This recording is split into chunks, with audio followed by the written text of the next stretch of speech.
African Voices International, Freedom in Africa. Hello to all Freedom Giants of African Voices International. I welcome you all to the one-on-one dialogue. And today is a very, very special time because we have an interview with General Christopher Nsiah, the General of African Voices International.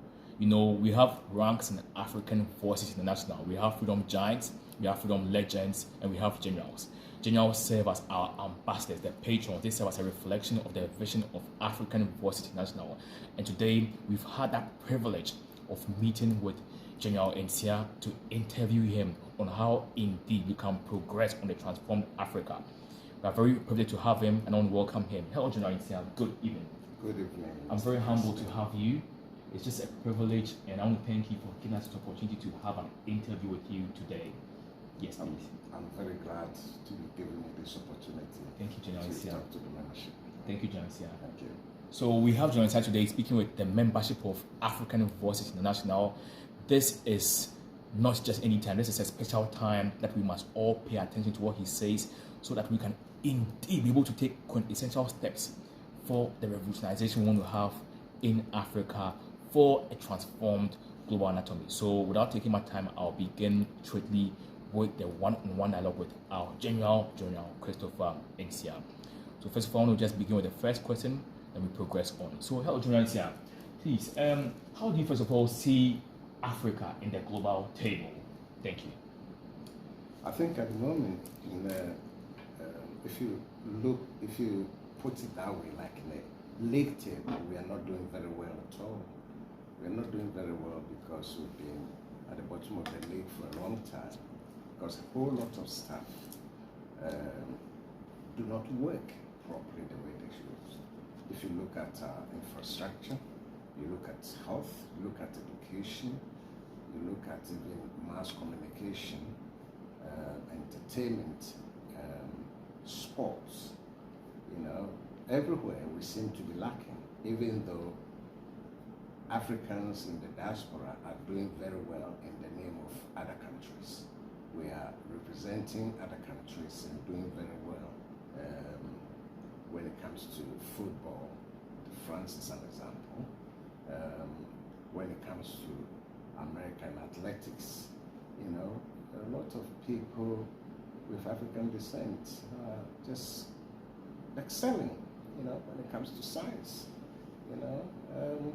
We are doing a lot outside the continent, but when it comes to representing ourselves, we are doing very poorly.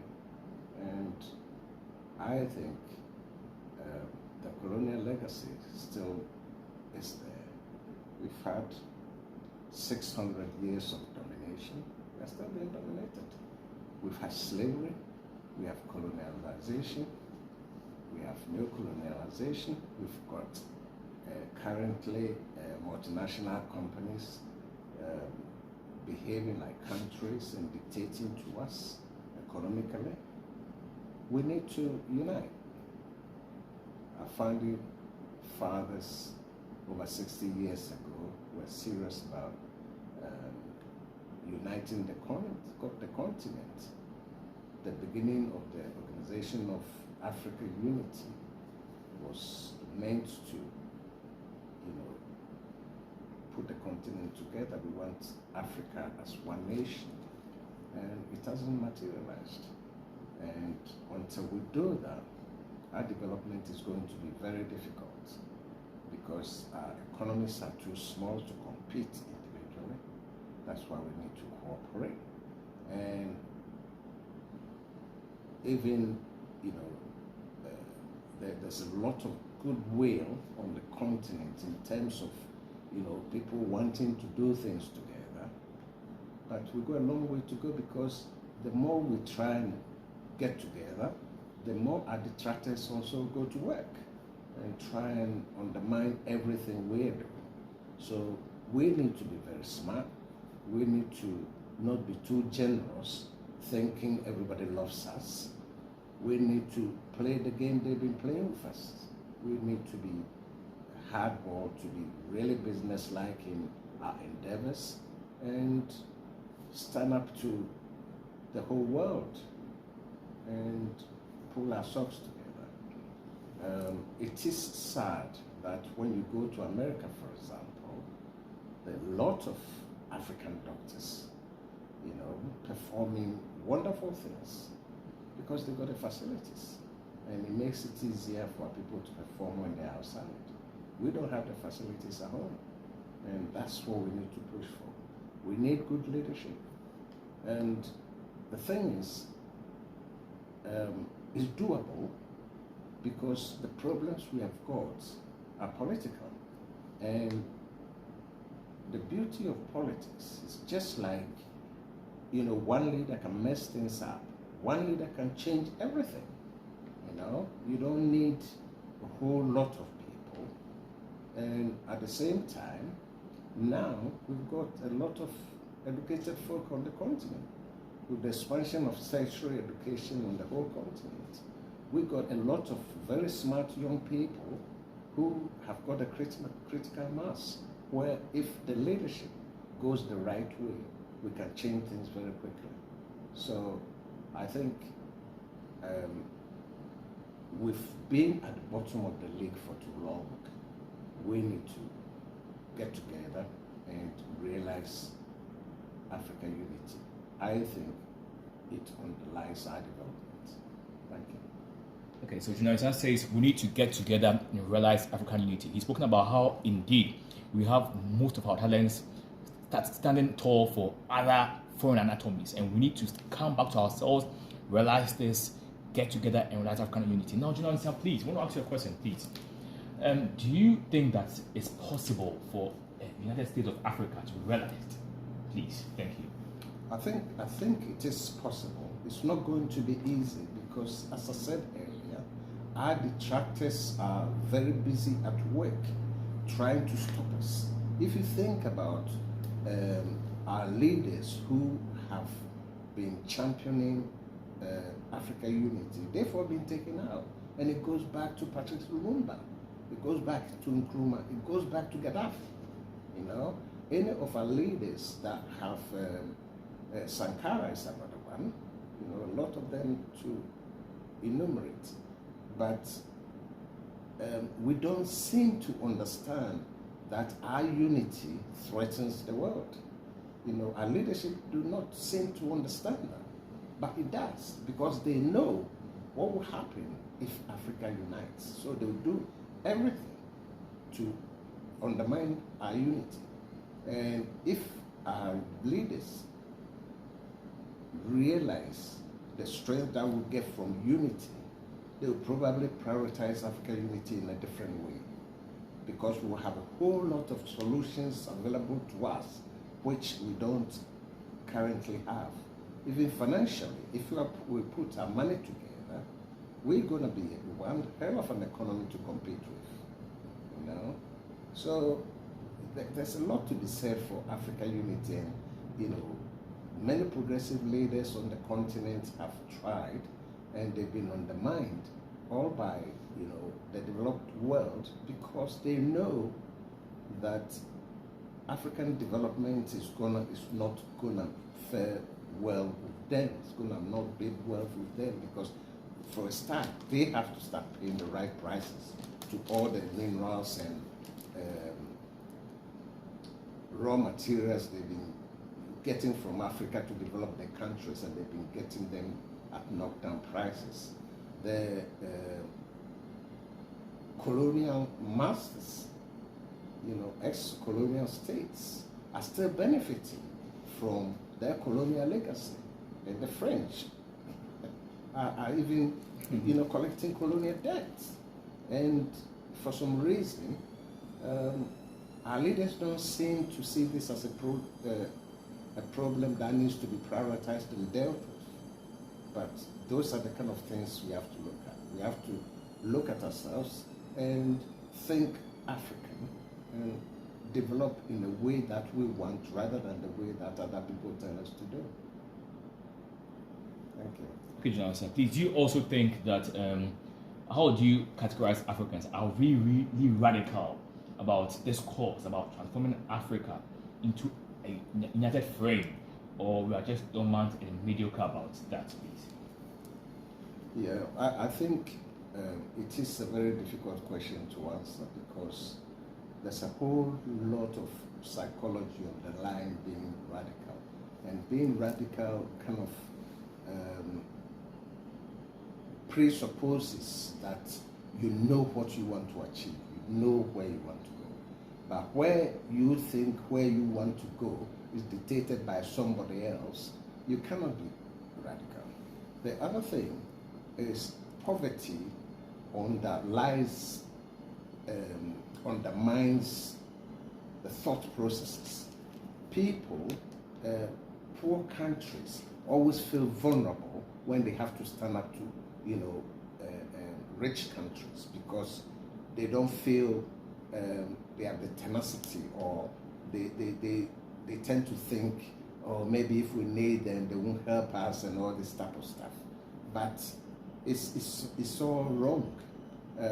I think I'll be going back to African unity because they say united we stand, divided we fall, and Africa is a typical example. If Africa unites, we'll be looking at solutions that we're not even thinking of, because the whole world's attitude to Africa will change for a start, and we'll be getting the respect we deserve, which we've not had. African leaders show up in Paris, Europe, and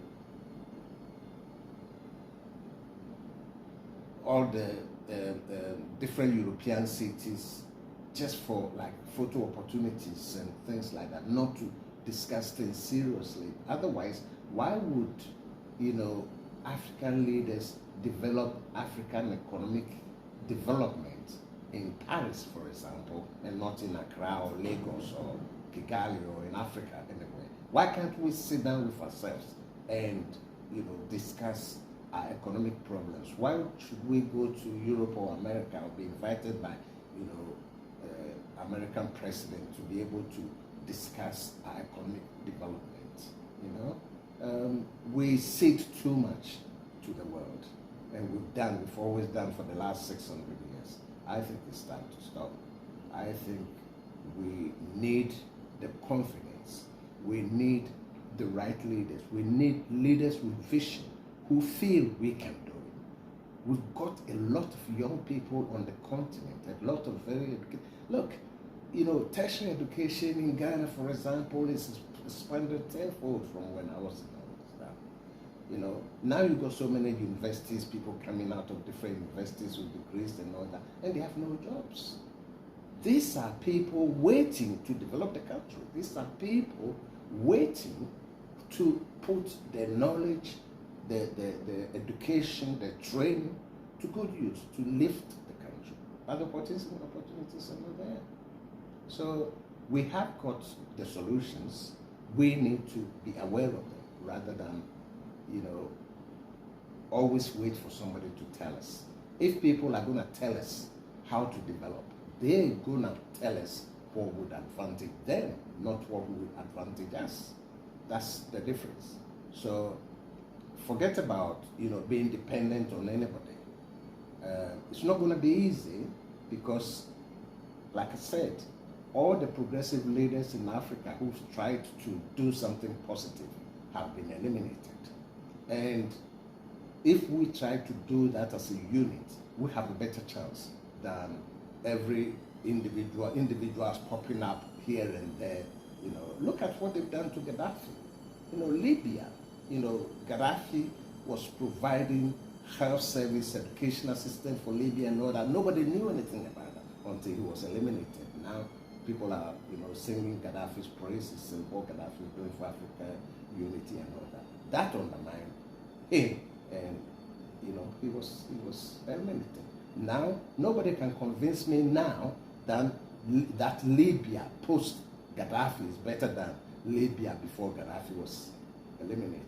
Nobody can convince me that. But that's the situation we've got, and everybody was calling him all sorts of names. So we've got a lot of work to do, but with unity, it will be a lot harder for the individual governments to be undermined, rather than what happens now. Every now and again we get one radical leader, Sankara pops up, Nkrumah and Lumumba were compatriots, more or less, kind of thing. But Gaddafi was on his own.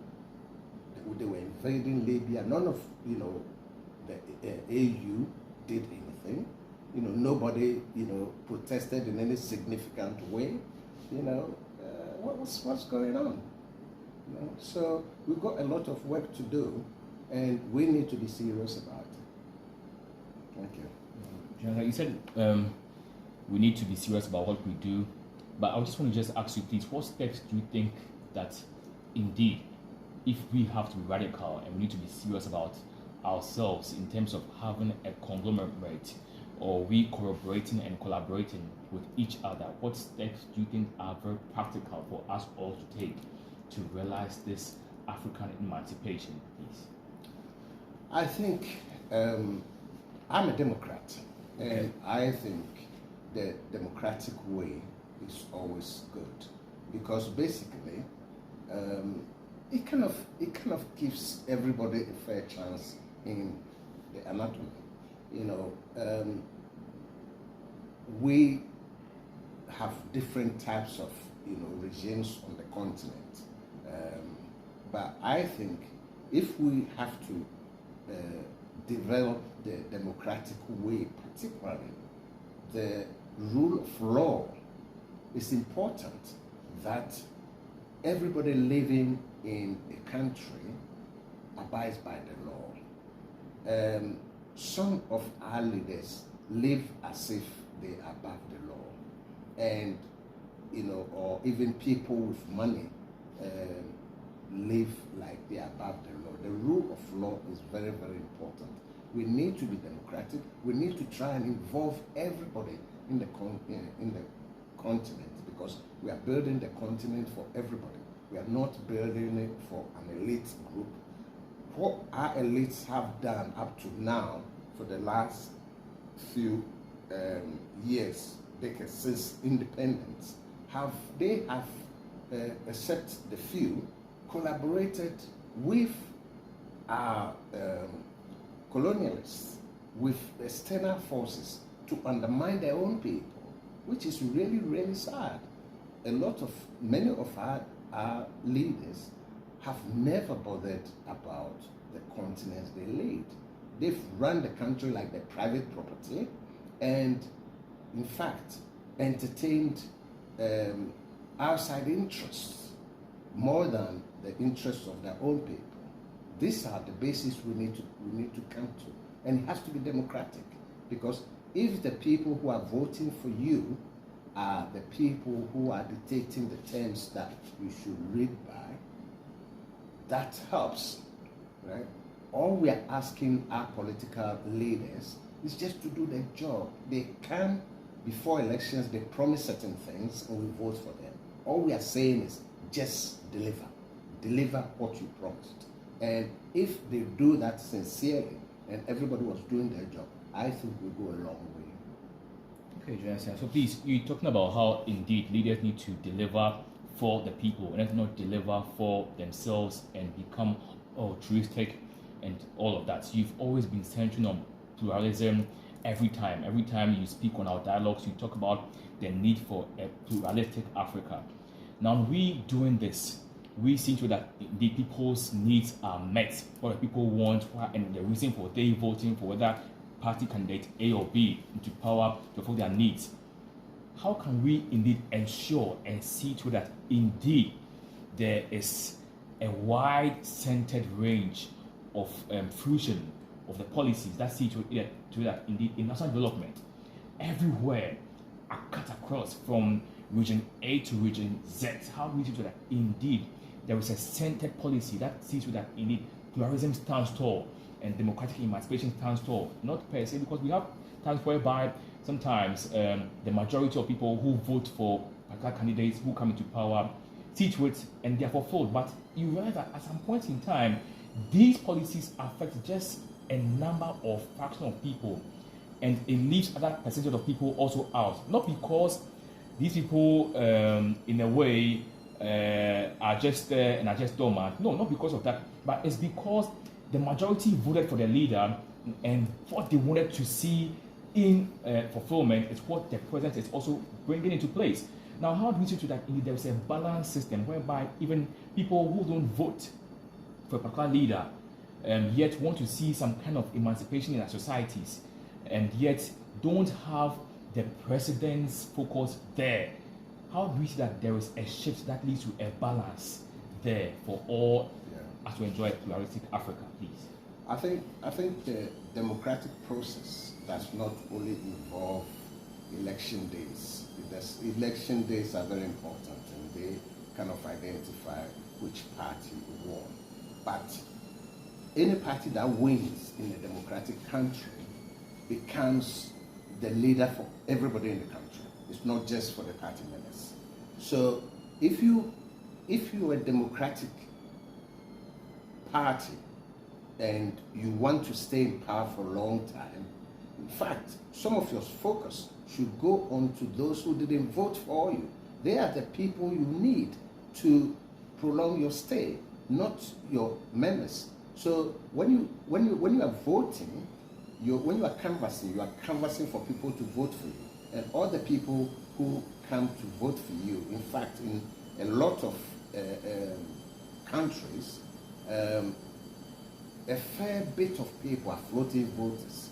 They are not allied to any particular party, so they vote as floating voters, and they are very, very important, because for you to sustain winning election after election, you must satisfy people more than your own voters, because it's people who, in a certain sense, when it comes to election, it's people who don't belong to your party that you need to convince to vote for you. If you are able to raid the opposition's members, then you know you're going to be successful. So it is very important for any astute politician or leader of a political party to understand that once they come to power, they are not in power just for their members. They are in power for the whole country. And that's what is going to see them repeat their success. If they come to power and they only concentrate on the members, you find that come election time, if their dissolution members join the opposition, they're going to lose. So they have to concentrate on building the nation for everybody, and then they will have a chance to repeat their success. So in the democratic process will deliver it. The other astute politicians, they know that once they come to power, they are running the country. They're not running a party. They're running the country for all their citizens. So that's one important thing for moving forward.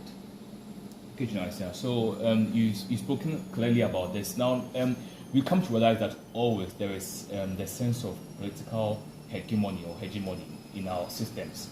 And in this way, there's such a dominance, by a certain fraction of people, whereby we have certain tribes who take over a certain political party, and they just see to their needs, and they just move and just go in to and fro.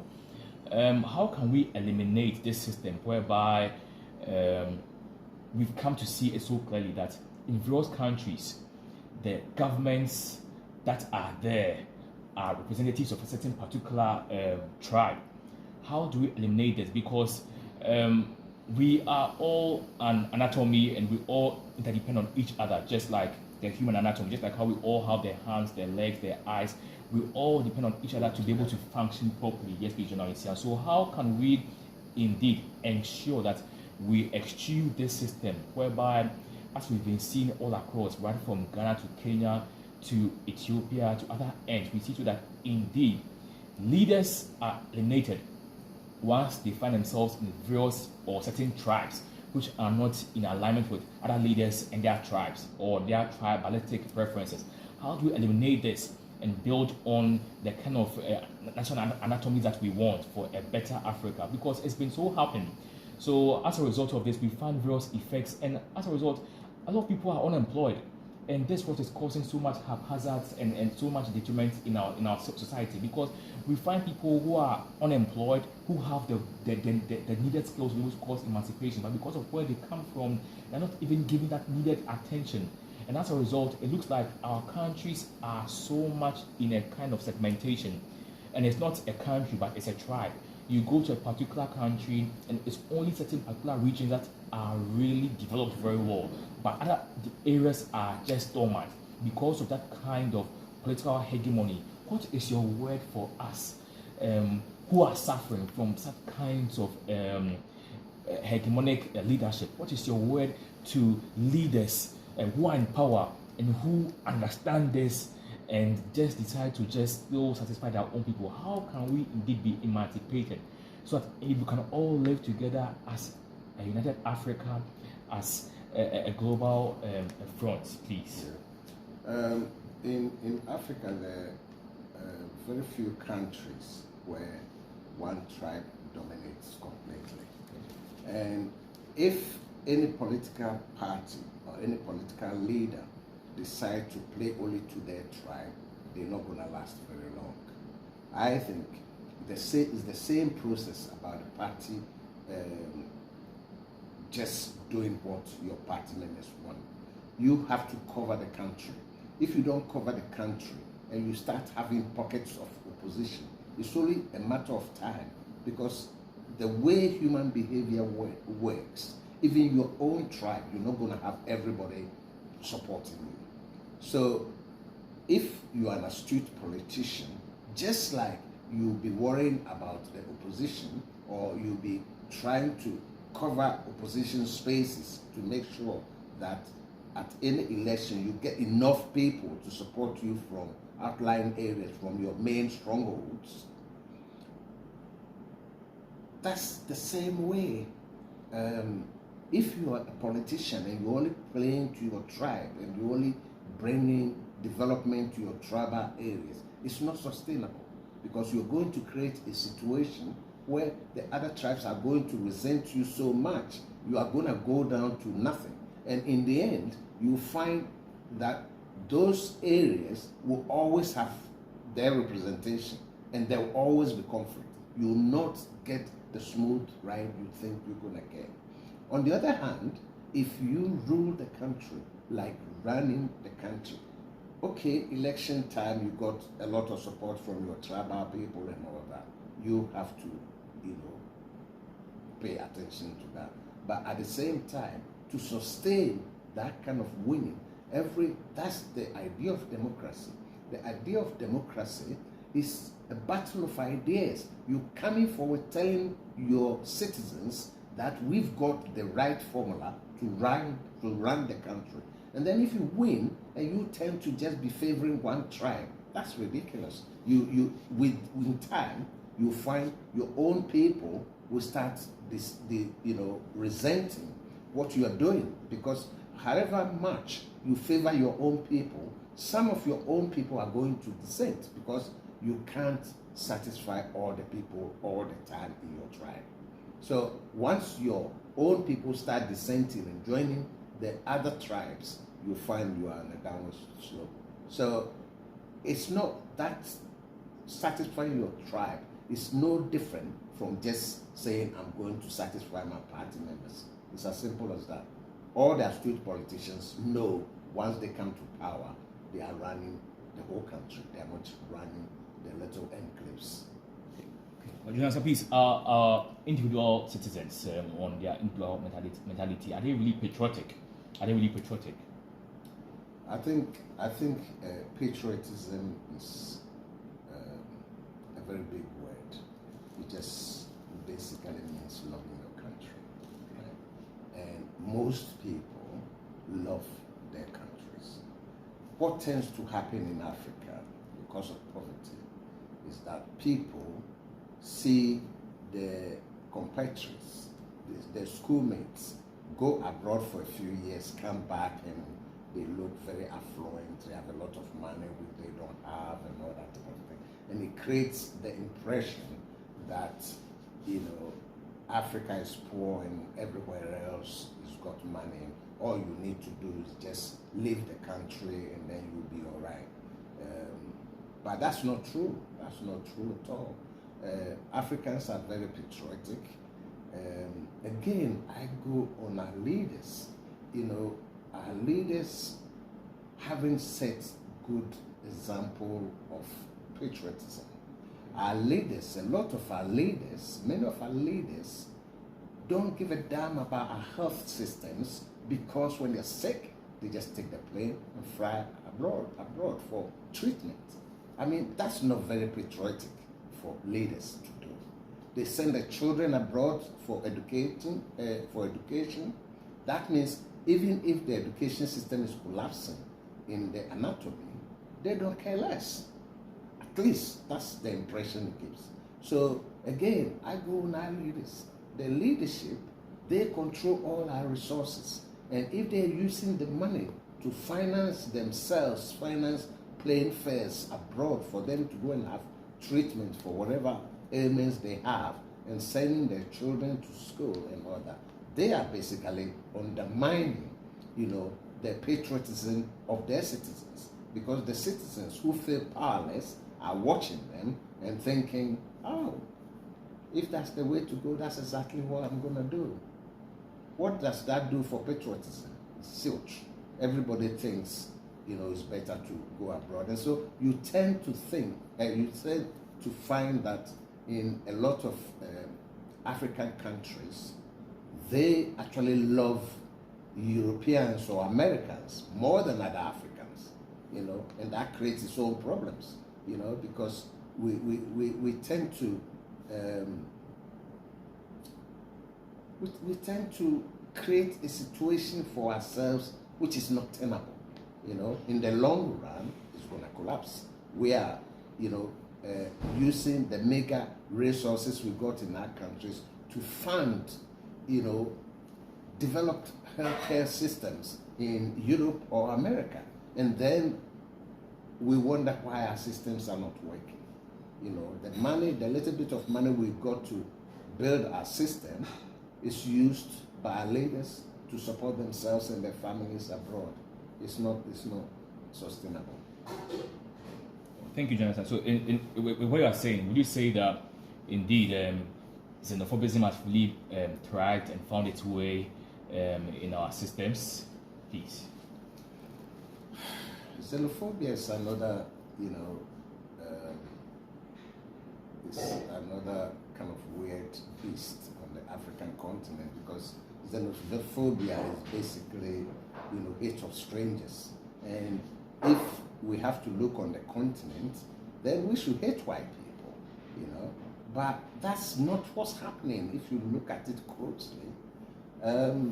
You go to South Africa and, you know, the xenophobic attacks are on Nigerians. They are on black people. They are not on the Dutch, who, you know, have been there and, you know, treated them like nothing, you know. And the same thing, you go to Ghana, I remember as far back as 1969, you know, Bozia saying first things first, the aliens must go. And, you know, it was mostly Nigerians that were kicked out of the country. Nigeria did the same thing to us. Ghana must go in the 80s. So we have a certain view of xenophobia, which is directed against black people rather than against foreigners per se. So it's not healthy. I don't know why they still call it xenophobia. I suppose, you know, Ghanaians will consider Nigerians as strangers and all that. But if you're Pan-Africanist, we are the same. One of the colonial legacies is the Europeans actually succeeding in getting Africans to internalize all the racist attitudes, we hating ourselves, actually believing that we are inferior to them and preferring everything European to our own. at this stage of the game, I think we've had enough educated folk to understand this type of psychology.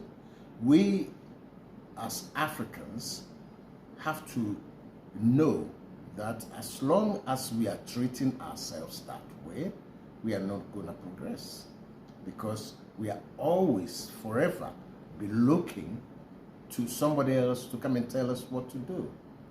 And that is not sustainable. Anybody that comes in is coming to look after themselves, not even the Chinese or Russian or whatever socialist ideas or whatever ideas they come up with. They are not gonna do it out of the love of Africans.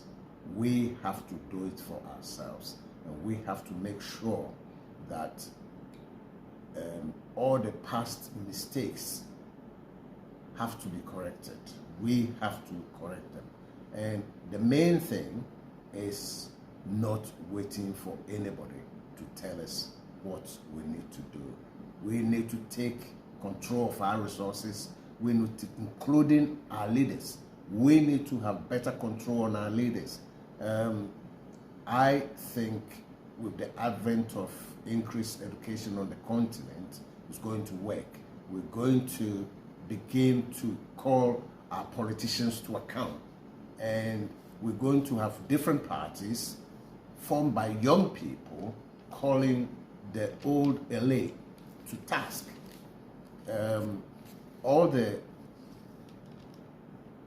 All we are asking our politicians to do is just to do their jobs. Just whatever they've promised to do, just do that. And then when it comes to voting, we vote for the right ideas. This is why I advocate democracy, because I'm basically advocating the competition of ideas. Whoever, touts the right idea, we support them. And if we are not happy with the performance, we have a chance to change them, rather than have autocrats who use the state's power in the form of the police or the military to coerce its own people and do everything as agents for the developed world. And so opening our countries up just for raw materials being taken out of the country for the development of other places. We need to be serious about this. Our leaders need to be serious about this. And with the advent of the expansion of education, I'm sure a lot of our young people are waking up. And that's what I'm asking for. Thank you. Thank you very much, General Nsiah. People, I want to also ask, how can we eliminate this sense of superiority philosophies from foreign anatomies, and also that sense of inferiorism from African anatomies? How can we create a balanced cohesion amongst ourselves? Yeah, I think this is just a continuation of what I've just said. We've been brainwashed to think anything foreign is better, but it's just a brainwashed thing. With education, I remember when I was younger, the only university in Ghana was Legon, and then Cape Coast came and Tech came after. But now we've got something like 47 universities in the country. So with everything being equal, I think our population is better educated. So any politician that comes around touting ideas can have some challenge from the young people to say, what have you got for me? What have you got for our future? And our young people have to be political as well. I find it strange that you meet young people at university and they tell you they are not interested in politics. If you are at university and you are not interested in politics, then what are you interested in? Because most young people get radical, and getting radical is being political. It's not just a matter of just kicking against the rules for nothing.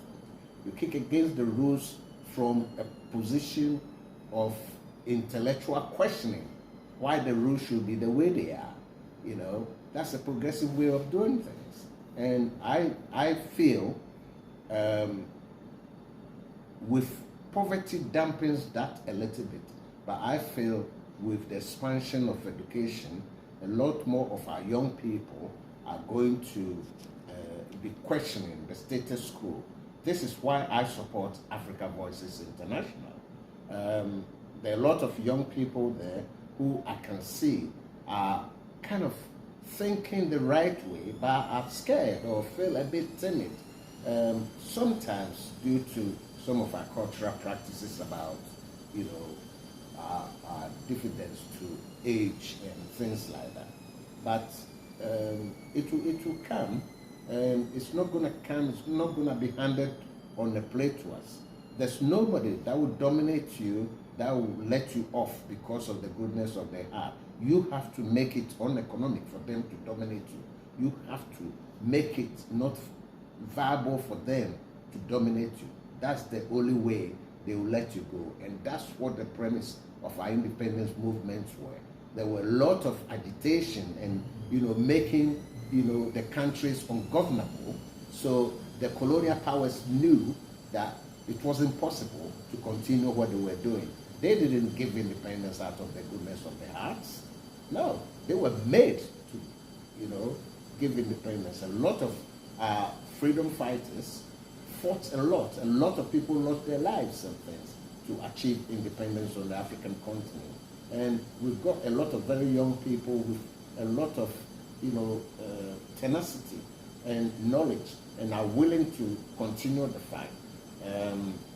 Sometimes I find it disappointing. I find the leaders more disappointing than the youth. Thank you. Thank you very much, General Nsiah. He's spoken about, General Nsiah has spoken about how indeed we all need to be radical, and being radical is being political. He's spoken about how the youth need to engage in politics for a redefinition of our political platforms. Now, I want to go to General Nsiah again and ask him his final words on the philosophies we need for a transformed Africa. I don't, personally, I don't think there's like one philosophy that will govern any particular political anatomy. We are human beings, and we live in a dynamic world. Things change from technology that advances our science, from even our social interaction, even travel. Travel has become so easy these days. The world has actually become small because people do get around, and so the world is kind of being interactive. We interact with each other. We move around. We learn different things from different countries, or we should learn different things from different countries. And for a lot of developed countries, a lot more people have chances to move about. So a lot of us know through travel that whatever happens in our countries are not the only way to, you know, run a country. And we know from what obtains in other places that with a little bit of proper organization and proper leadership, we could have something completely different. For example, I'm Ghanaian, and I live in Medina, you know, the suburb of Accra, the capital. And I think there's no need for malaria in Accra. But there is a lot of malaria in Accra. There is a lot of mosquitoes. There's a lot of stagnant water everywhere in gutters and things. And there's no need for it, because this can be dealt with by the citizens, by people who live there, by cleaning the gutters. It's as simple as that. Making sure that the health of the environment is prioritized, so that poor drainage and bad roads and things, if corrected, there will be no habitat for mosquitoes to cause malaria. And this is something that doesn't necessarily need a lot of money being thrown at it. It just needs a lot of leadership. It needs a lot of good leadership where the local apparatus, the local even assemblymen could organize, weekly or monthly clearance, communal labor, which happens in some places, especially in the villages and things, and in the towns. The town council can enforce this kind of things or employ people. It will actually create jobs for the youth, to have a mosquito-free environment, which incidentally will save a lot of people money on the drugs they have to buy to, stop getting the malaria or actually curing themselves from malaria. So we've got a lot of work to do. It's not impossible. We know what other countries do, and we know how disciplined other countries are. We can emulate the good bits from there, and it's not. We're not going to try and invent the wheel. The wheels are there already. We just buy the appropriate ones and make sure we use them appropriately. So there's a whole lot of work to be done, but good leadership, I keep going back to, good leadership, good examples set by our leaders, not unnecessary wastage, a lot of wasted by, long motorcades and things, to exert power or I don't know what that's about. But, those kind of things are very derogatory, and, I think we should wake up, do the simple things, clean our environment. I find our cities very dirty, and it's full of filth, which, leads to a lot of bad illnesses, costing citizens a lot of money in terms of, paying for ailments that are not necessary, are preventable, ailments that are preventable. And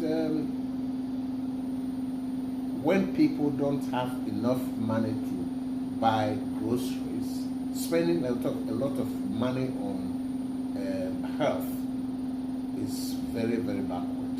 Thank you. Thank you, John Nsiah. So please, what are your final words for All Freedom Giants before we end the one-on-one show, please? I think we are humans. We are social. We do things. We are not perfect. Whatever we do, we're going to make mistakes. And hopefully we learn from our mistakes. And we also learn because we've got cognitive powers. We can look at things. We can look at different systems and look at bits that are similar to us that are working. We can look at bits that don't work. And we also have understanding. We can talk to each other. We can negotiate. And above all, we can unite. And when it comes to African development, I think it's going to be underlaid by the unity of the continent. Thank you. Thank you very much, John Nsiah. It's been very humbling listening to you today. And Freedom Giants, we've really heard from General Nsiah today, who has really enlightened us on the concept that we all need to see to that for a transformed Africa. He's spoken a lot, and I entreat all Freedom Giants to make sure they listen to this one show and just share it with your friends at work, your colleagues, share it at their pub, at church, at social gatherings, everywhere. Let everyone listen to this and be enlightened. This is for everyone, for all Freedom legends, for all Freedom Giants, for all CEOs of various national anatomies.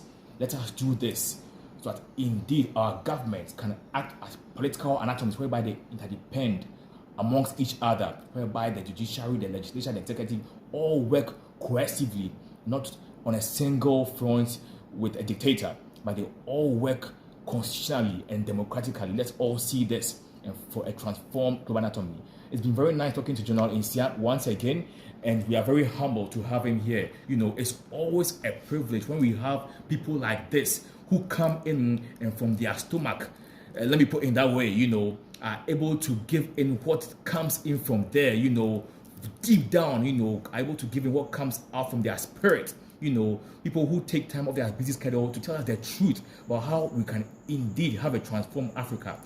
It's not easy, but when we have times like this, we must not take it for granted, but really listen to everything so we can indeed improve upon our lives for a transformed Africa. So I want to thank you, General Nsiah, once again for today. We are very humbled. I want to say we are glad for this, and we look forward to hearing from you more and more and more and more. And we believe that as we listen to you, we're able to go on a transformed Africa and make this global anatomy a better one for that kind of equilibrium we all want to see in the global anatomy. I want to say thank you again, and thank you all for watching us all. And we say African Voice International, Freedom in Africa. Thank you and bye. Okay. That's okay.